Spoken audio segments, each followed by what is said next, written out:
Today is the theme of our lesson, data analysis, data management. Plan. Data analysis basis, methods of collection, classification and prediction.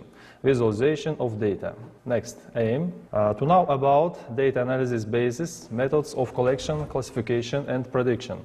Having studied this session, you will be able to get an idea about data analysis, data management and visualization of data. Video 1. Welcome to the first part of a quick refresher course on the fundamentals of data.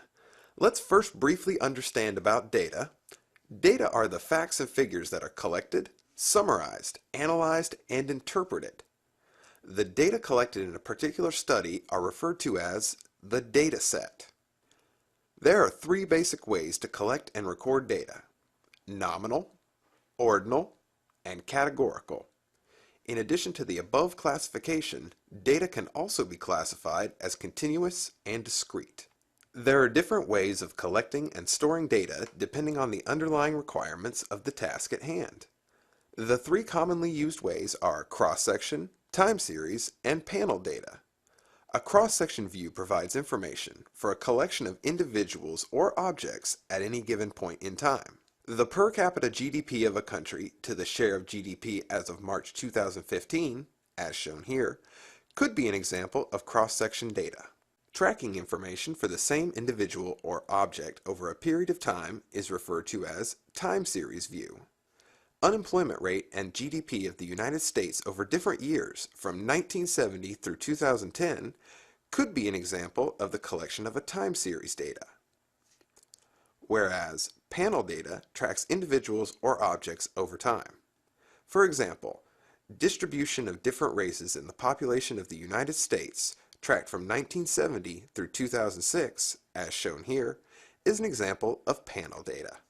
Once we have the relevant data set in the desirable format, we want to summarize the important characteristics.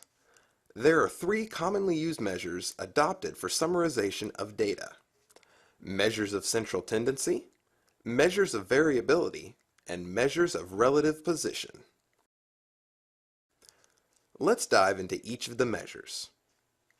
The most fundamental way to summarize information is to use the measures of central tendency, which can be done by computing the mean, median, or mode of a data set. Mean tells us the characteristics of an average person in the data set with respect to the information collected. Median helps in answering the question that if all individuals could be ranked with respect to a data characteristic, what would the person in the middle look like? Mode is a measure to identify the most commonly occurring data characteristic within the given set. While mean, median, and mode communicate information regarding the central position of a data set, it is also important to understand how much is the data spread on either side of the central position. In order to summarize the spread of the data, we use measures of variability. This is done by computing the range, variance, and standard deviation. Range tells us the numerical difference between the minimum and maximum value of a particular variable. Variance measures the squared distance from the mean. And standard deviation measures the degree of dispersion from the mean. Finally, one also needs to have a method of ranking observation with respect to one or more data characteristics, thus bringing forth the measures of relative position.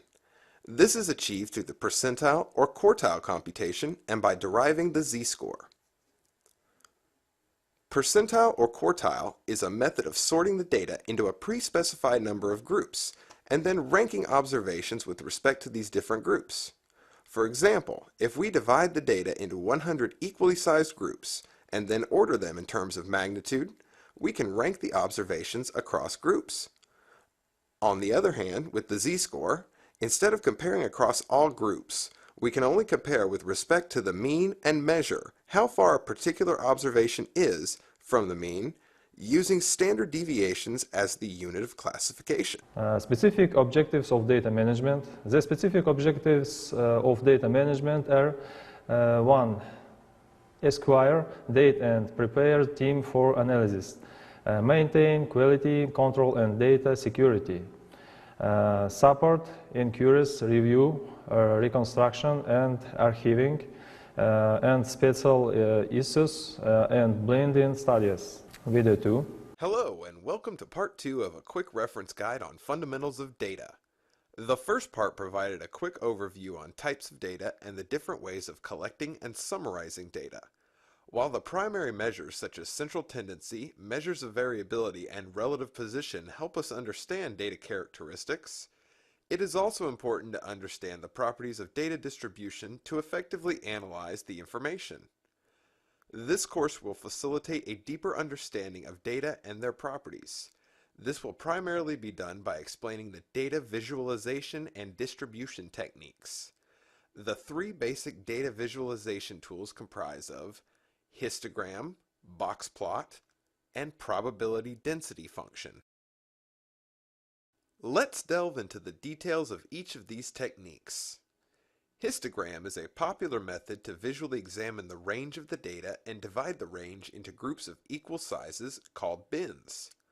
Once the bins are defined, the actual data is plotted against the bins to visually understand how the data is distributed across bins. In short, it helps in plotting the frequency corresponding to different bins or groups in the data. A box plot is a technique to visualize the minimum, maximum, median, and spread. It offers a simple way to check if the data is spread out or concentrated around a point. It also helps in verifying that the collected data is consistent with previous experiences in dealing with similar data in the past. A probability density function helps in plotting the density against the range of values in a data. The density represents the likelihood of occurrence of a particular incidence captured in the data. Hence, it describes the likelihood of a particular incidence with respect to what is observed. In short, a probability density function defines the relative likelihood for a random variable to take a given value in the data. Now that we are familiar with the idea of probability density functions, let's go through the formulation of certain rules using distributional properties that help towards better understanding of data and underlying distributions. Broadly, in the coming sections we will be examining Chebyshev's inequality, normal distribution, and the central limit theorem.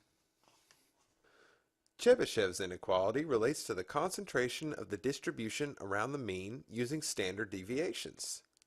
The cuts for 68%, 95%, and 99% relate to the normal distribution, which we will see in the next section. For all practical purposes, under Chebyshev's inequality, a minimum of 75% must lie within two standard deviations from the mean. A normal distribution is one of the most widely used distributions in statistics. It is characterized by its bell shape as it is symmetrical around the mean.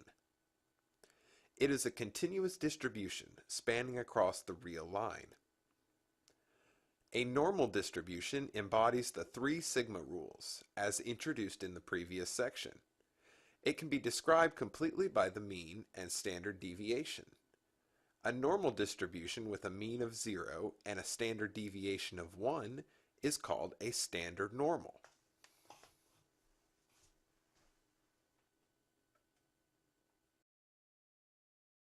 The central limit theorem is one of the most important results in statistics to make assumptions about distributions. Under the assumption of independence, identically distributed observations, and finite variance, the sample mean converges in distribution to the standard normal. For most practical purposes, it can be assumed that the mean of the underlying data is distributed normally. Now that we have a fair understanding of data visualization and distribution, let's briefly explain some of the frequently used approaches to explore relationships amongst different variables within a data. Three commonly used approaches are scatterplot, correlation, and cross-tabulation. A scatterplot visually represents the relationship between two variables within a dataset. It is a simple way to visually examine how a change in one variable influences change in another variable within a data set. For example, the chart here shows how a change in the age of an average employee influences the change in average salary in the United States. It is important to keep in mind that the scatter plot is not a tool to understand cause and effect. For example, this chart does not state that the increase in age is necessarily a factor or the only factor that influences change in salary. Correlation is a technique used to quantify the strength of a relationship between two variables within a dataset. A metric called coefficient of correlation provides an objective measurement of the strength of the relationship. The correlation plot, which is a form of scatter plots, is used to visually depict the existence of a relationship, as well as the direction of influence that a variable has on another variable. The three charts here show the correlation between two variables within a dataset. The first chart depicts a strong correlation of 0.75, where the variable x1 has a positive influence on variable y1. The second chart presents a case of weak negative correlation between variables x2 and y2, whereas the third chart depicts a case of non-existence of a relationship between x3 and y3.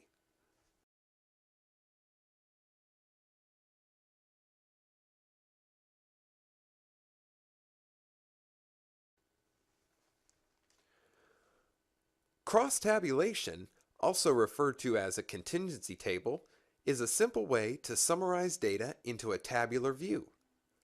This helps to draw insightful information from the summary.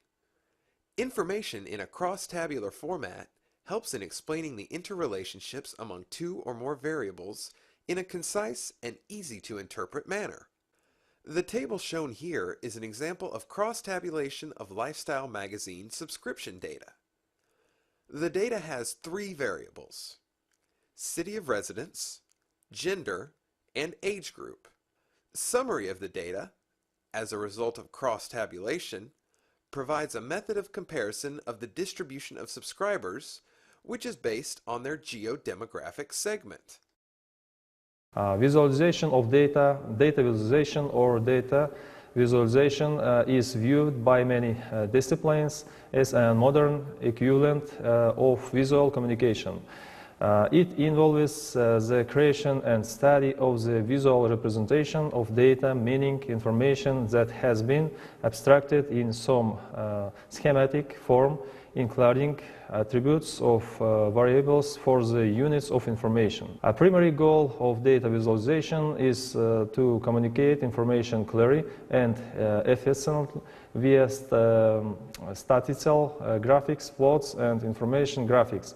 Numerical data may be encoding using dots, lines, or boards to visually communicate a cumulative message.